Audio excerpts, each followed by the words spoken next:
another episode of Just Read It with my co-host Susan and our special guest Sydney Stevens. And we are coming to you from beautiful Retirement Center, Laurelhurst Village in Portland, Oregon. And Sydney has written 18 historical, maybe 20 actual histories of the area, or of aspects of the area in Pacific County and Oysterville, Washington. Oysterville, that mecca of sin and corruption. That's Her right. latest book is, Jailhouse Stories, Early Pacific County. So if you're interested in history and Pacific Northwest history, Sydney is the gal to look up. And of course, Susan is a writer of history also, but yours is fictional, right? Right. Yeah, I write historical mysteries, take place Pacific Northwest in the 1900s, but it's based and crafted around actual historical events. And for those of you who don't know, that's Susan Stoner. And I'm Caroline Miller, a writer of whatever I feel like. So with that, we are going to do Toni Morrison's latest book, God Help the Child. And it's a fiction piece with Toni doing her usual a little bit of magical realism. So I wonder if you'd start us out, Sydney. Well, I have to say that this book was hard for me. It was really hard for me to get into. In fact, I started it, put it aside for a couple of months, and then had to start over and got through it that time. I'm not exactly sure why. The book is mostly about a character who has called herself Bride. And she's a fairly interesting character. There are, the book centers on her relationship with a fellow named Booker, and but I guess what really bothered me about the book is that you meet each of the characters. There are a number, and you meet each of them individually and through their own voice. There isn't much interaction with the characters, and I realized after I read it really that it's an all about me book. It's really a now book, and those characters, for the most part to me, seemed as if they saw the world only through their own eyes. And I just had difficulty with that. Yeah, I did. The other thing is that Bride, something mysterious happens to Bride, and she starts losing the outward symbols of her sexuality. Her breasts disappear, pubic hair disappears. The first thing that disappears are the holes in her earrings, her pierced ear holes, and I wasn't exactly sure if that was a sexual symbol or not. But that's never explained, and you come to realize that nobody else sees these disappear. That she's different, and I'm not exactly sure what that symbolism was all about. Perhaps her relationship with Booker. I don't know. Okay, but there is one central issue, would you not say, and that is that these are African Americans. The mother rejected Bride because she was too dark, right? So this is a little bit about child rejection? Well, I think I think every single character has been involved in some aspect of child abuse.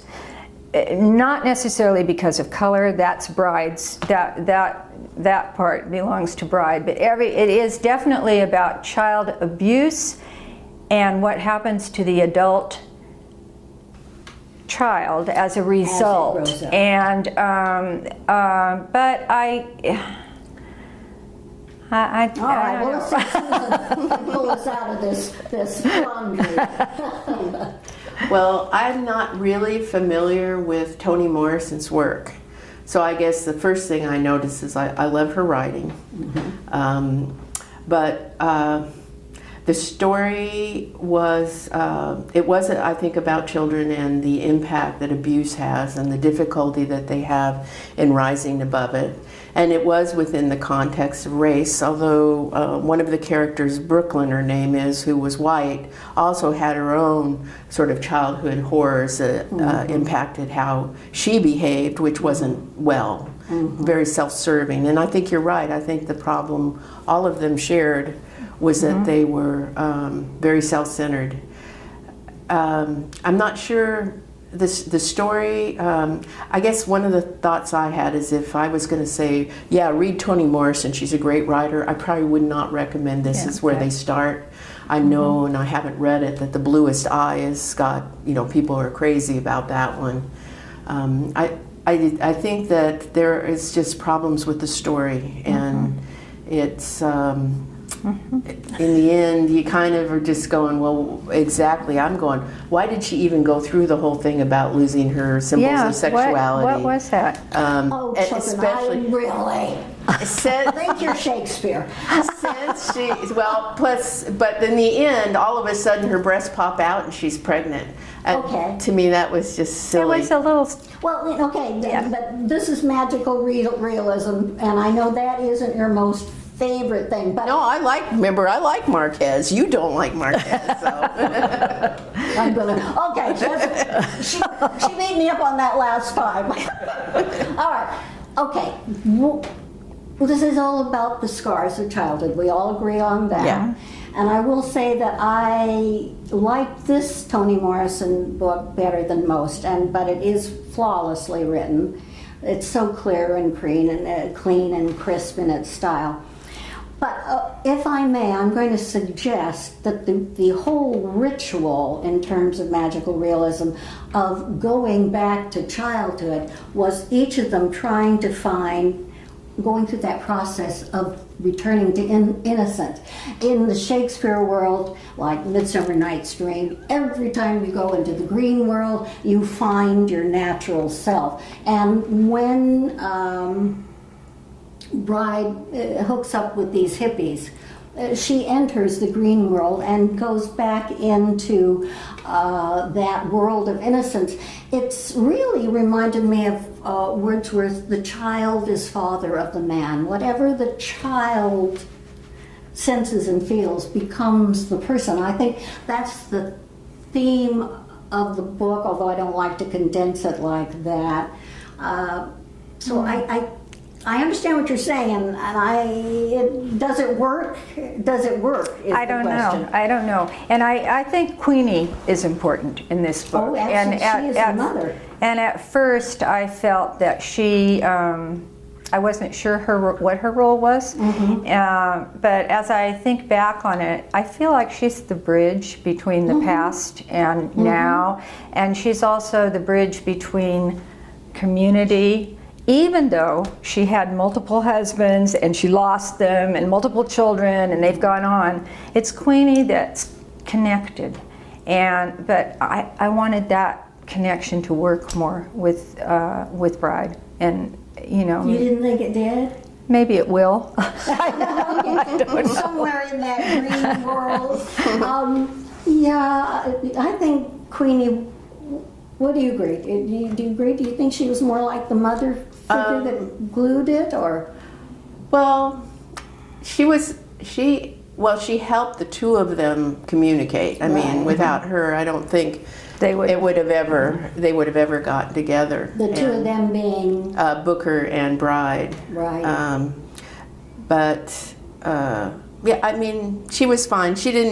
I didn't find her all that important in the story. I just thought that whole bit with burning the bed springs, you know, thought at first, why is that in there? And then I thought, you know, Bride and Booker too really don't have any connection with their roots. That was the connection. That was something that poor people had to do, and it was her undoing, because in a way she hadn't moved on. So I feel like that was important, but whether or not it worked, I don't know.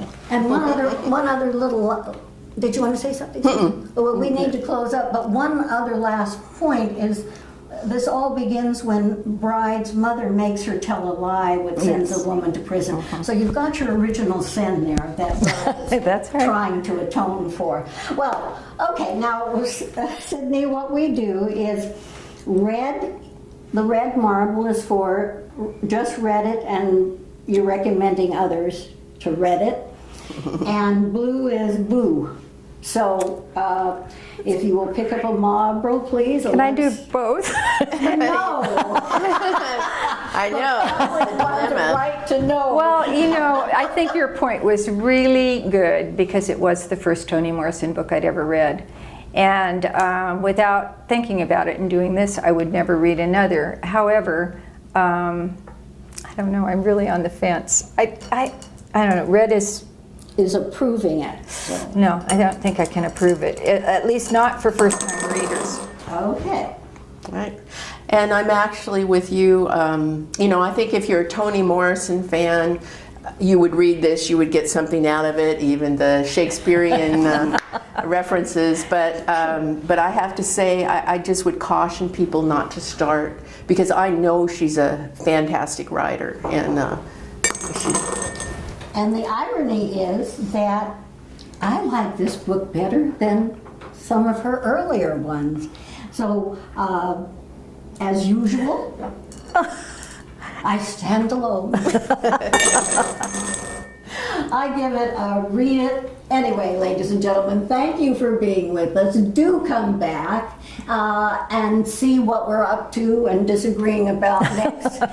Sydney, thank you so much, and I hope people will read your jail stories. Oh, I do too. You don't look like a jailhouse broad. You can't see, people are mysterious. Yes, I know. Thank you, ladies and gentlemen. Come back and Just Read It is over.